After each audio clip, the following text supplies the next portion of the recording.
Okay, I'm a GP. I work in Burwood in New South Wales. I do general practice. I don't have any particular specialty. I see most things, yeah, every day. The majority of my patient demographics are Asian. They're mainly mainland Chinese. Um, so the women generally don't smoke. Generally, the younger women do, but very rarely. It is usually the men who smoke. So the types of cancers I see are quite varied. Cervical cancer, there's quite a bit of that. There's some lung cancer, obviously. There's some colon cancer. Not very many of them smoke, the ones with the different types of cancer. Yeah, I only have two lung cancer that I can talk to you about.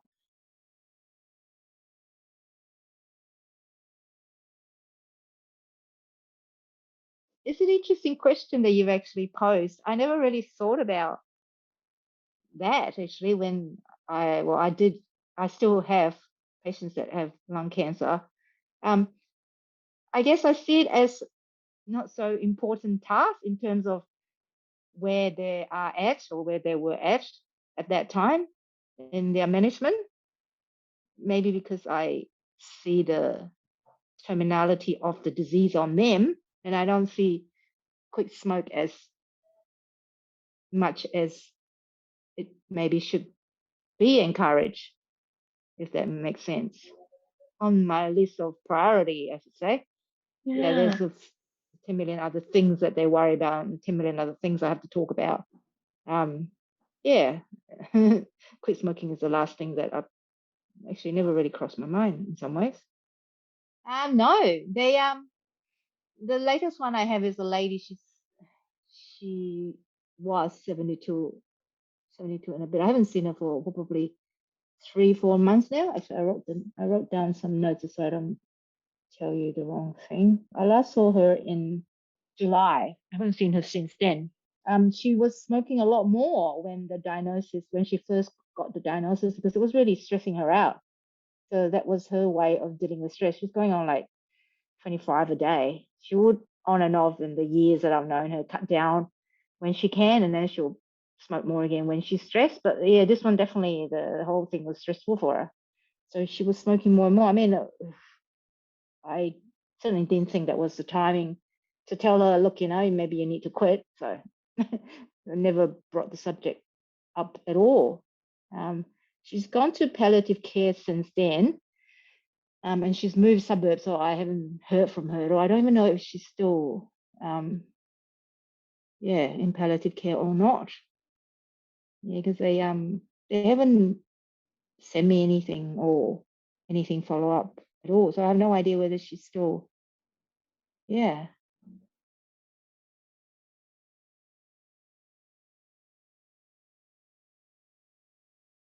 Yeah, for sure. I'll probably have to be a lot more sensitive and gauge where they are, whether they're in a position where they may or they are thinking about quitting, or if they are more thinking about their lifespan and what they can get out of it in that short period of time they may or may not have left. Yeah, it's certainly a lot more. It'll be a lot more challenging.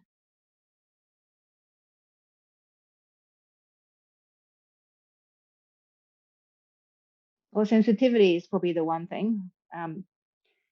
Lack of time is probably the other one because they usually have a lot of problems when they are in that position.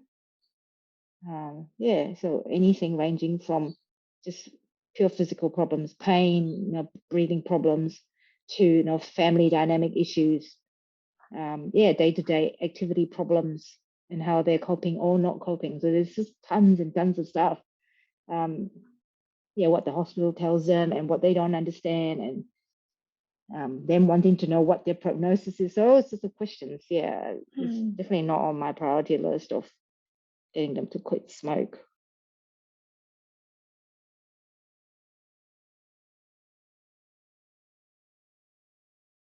I guess if the patients are not in the terminal stage, even though they are on treatment, if they are at an earlier stage, then that there is potentially a remission period for the patient, whichever treatment they are having at that time, then yeah, it will make a lot more sense. in some ways to encourage the patient to quit. I generally don't hear from the oncology team whether or not the patient is in a good space in terms of their survival, their prognosis. I usually hear it from the patient. Right. So I can only gauge it from their side. You can usually tell. I mean, I haven't seen a lung cancer patient who has a good prognosis. You know, that they're always usually quite so late in the diagnosis. They're never really early where you can just take it out and they can live, for years and years after that. Most of mine usually die within a few months of them, having the diagnosis. So in the short time period, quick smoke is really not, I don't think anyway, is it even a feasible option? Well, is it that's probably not the right way of saying it. Is it, a priority? Well, I don't think so. Not in a few months of life that they have left. See, generally when they go into palliative care, they don't see the GP anymore. Most of the time they will stay in palliative care if they're really bad, or they'll stay somewhere close to the palliative care hospital. So this particular patient I'm talking about, she was living just down the road from where I practice, but her family lives in Caringbah, so she's actually gone to palliative care in Caringbah. So I suspect she has treatment at Caringbah Hospital. So she probably would have had to find someone there for ease of access, another GP there for ease of access if she has been going home and coming out. Yeah, so if the patient is no longer using me as their GP, whether they are in palliative care constantly or not, then I guess there is no point. It's probably more, point of interest really, and about the patient rather than what I can do for them after that. I probably can't do very much.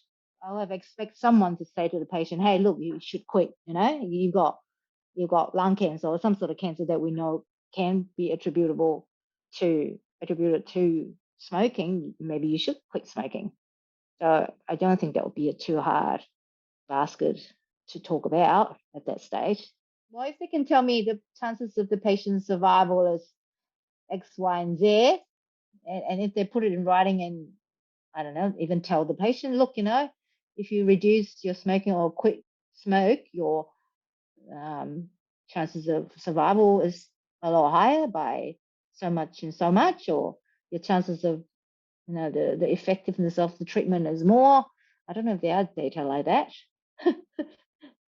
Then yeah, I guess then I have something to give the patients to, I don't know what's the word, to encourage them to quit, because there are some advantages to quit.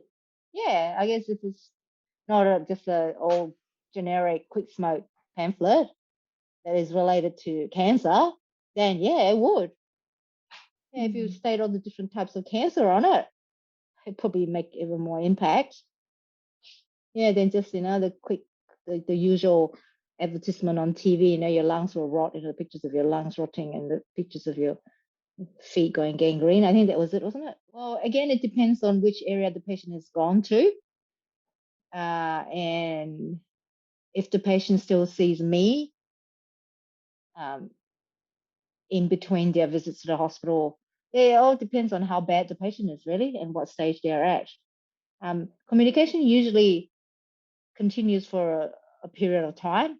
And a lot of patients, they also have multiple GPs. So they have one closer to their partner's place, and then they have another one closer to where they work.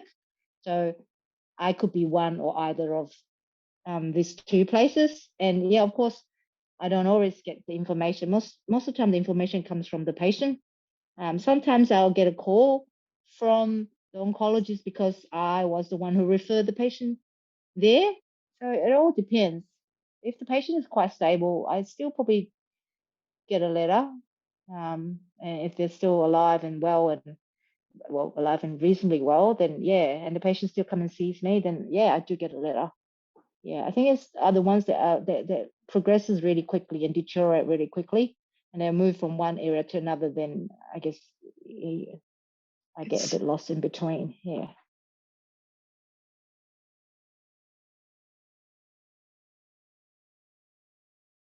if it comes from the specialist saying, look, you have cancer, you have whatever cancer, we know that smoking causes it, you should stop. I think just even one word like that probably gives them a bit of a fright and think, oh, now the specialists have told me that I should stop. I should.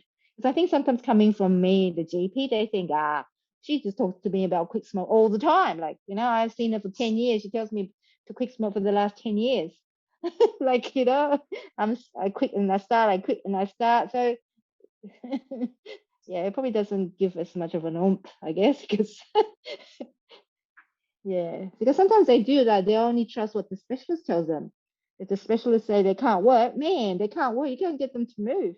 If you're gonna make pamphlets from the oncologist, if you're distributing them to the Asian areas, you probably should have them in a different language because half the people I see, well, actually 80% of the people I see, they will not pay much attention to a pamphlet in English because it's very hard for them to understand it.